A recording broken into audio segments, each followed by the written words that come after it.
ఆ కయ్యను క్రూర పగకు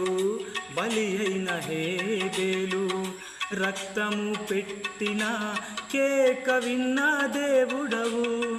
అన్నల ఉమ్మడి కుట్రకు గురి అయిన యోసేపు మరణఘోష గోతి నుండి విన్న దేవుడవు చెవియొక్కి నా మొరను యేసయ్యా నీవు వినకుంటే నే బ్రతుకలేనయ్యా చెవియొగ్గి నా మొరను యేసయ్యా నీవు వినకుంటే నే బ్రతుకలేనయ్యా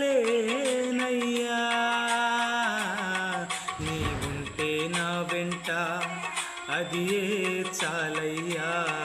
నీవుంటే నా వెంట అది ఏ